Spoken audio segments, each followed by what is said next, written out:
नमस्कार दर्शकों, बंधन समाचार में मैं हूं आपके साथ ऋचा वर्मा। खबर जिला बिजनौर से है, जहां से हम आपको दिखाते हैं हमारे संवाददाता तुषार वर्मा की खास रिपोर्ट।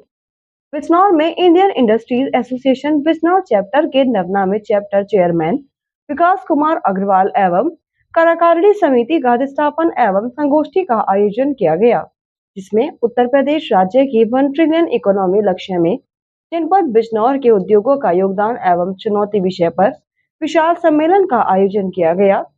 इंडियन इंडस्ट्रीज एसोसिएशन के राष्ट्रीय अध्यक्ष नीरज सिंघल ने कार्यक्रम का उद्घाटन किया। कार्यक्रम में पहुंचे सभी अतिथियों का बुके भेंट कर स्वागत किया गया। प्रेस वार्ता करते हुए राष्ट्रीय अध्यक्ष नीरज सिंघल ने बताया, मांगे हैं हमारी सरकार को, ऑलरेडी हमने एमएसएमई से रिलेटेड पॉलिसीज समय समय पर देते आए और दे रहे हैं। कुछ चीज़ों में हमेशा इम्प्रूवमेंट की ज़रूरत रहती है। आज मेरा यहाँ पे जो आना भी हुआ है वो इसी मुख्य विषय यही है कि ग्राउंड लेवल पर ग्राउंड रियलिटी को जानने के लिए मैं यहाँ के उद्यमियों के साथ रूबरू हो सकूँ, जिससे यहाँ की समस्याएं जानकर हम उसको चाहे प्रदेश स्तर हो और चाहे वो राष्ट्रीय स्तर हो, उस पर उसके निदान की तरफ हम प्रयास कर सकें। सर, इंडस्ट्रियल एरिया के लिए जमीन नहीं मिल रही हमारे यहाँ काफ़ी टाइम से। देखिए, ज़मीन आज की तारीख में उत्तर प्रदेश सरकार ने एक प्लेज स्कीम निकाली है, जिसके तहत कोई भी व्यक्ति 10 एकड़ लैंड किसानों के साथ प्राइवेट पब्लिक पार्टनरशिप के रूप में या कुछ इस तरीके से एक स्पेशल पर्पस व्हीकल बना के कर सकता है। हाँ, उसमें एक्शन हमें लेना पड़ेगा। अब सरकार शायद ज़मीन खरीद के इंडस्ट्रियल एरिया डेवलप करने में कम इंटरेस्टेड है। जो बैंक है, जो के लिए पैसे की लोन की आवश्यकता पड़ती है, तो बड़ी समस्या आती है, इसके लिए क्या है? देखिए, आज की तारीख में एक बात तो पक्की है कि जिसकी सिविल रेटिंग सही है उसको बैंक दौड़ के लोन देता है, दौड़ के उसकी जितनी भी रिक्वायरमेंट है वो पूरी करता है।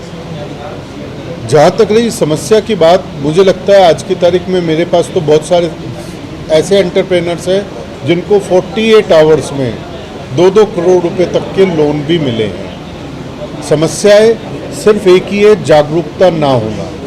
सही कागज़ सही तरीके से हमें कंपाइल करके अगर हम नहीं दे पाएंगे तो शायद बैंक भी उसमें कुछ नहीं कर पाएगा, बैंक भी कागज़ मांगेगा। देखिए, आज की तारीख में जिस तरीके से पूरे भारतवर्ष में और पूरे उत्तर प्रदेश में विकास की बात हो रही है, जैसे हमारे बिजनौर चैप्टर चेयरमैन का भी नाम विकास ही है, तो वो विकास की बात हो रही है 5 ट्रिलियन और 1 ट्रिलियन इकोनॉमी की। वो 5 ट्रिलियन और 1 ट्रिलियन इकोनॉमी को अचीव करने के लिए क्या क्या हमारे सामने अपॉर्चुनिटीज़ हैं और क्या क्या चैलेंजेस है, इस विषय को रख के इस बार आज की संगोष्ठी रखी गई है। देखिए, चुनौतियां तो बहुत सारी हैं, मानो तो चुनौती और ना मानो तो कोई चुनौती नहीं। कुछ चीज़ें सरकार आज, चाहे वो शासन हो या प्रशासन हो, जब हम उनके सामने सही तरीके से रखते हैं तो उन चुनौतियों पर वर्किंग भी होती है और कहीं ना कहीं उसका सॉल्यूशन भी मिलता है।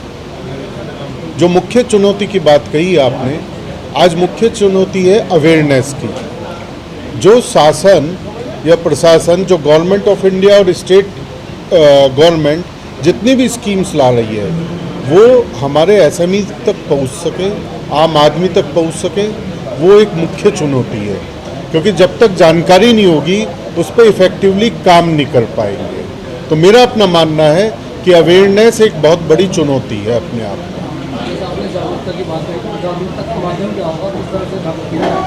बहुत बढ़िया आपने प्रश्न पूछा, जागरूकता का माध्यम क्या होगा। आज जागरूकता का माध्यम, सबसे पहले अगर हम पीछे जाएं तो एक जागरूकता का माध्यम था आपस में बैठना, चिंतन मनन करना, बात करना, संवाद करना। आज वो संवाद सब व्हाट्सएप पे चला गया है। शायद उस व्हाट्सएप के कारण वो जागरूकता नहीं हो पाती जो होनी चाहिए और हम गलत दिशा में चले जाते हैं। तो इंडियन इंडस्ट्रीज एसोसिएशन ने ये माना कि इसका सबसे बढ़िया जागरूकता का तरीका है मंथन करना।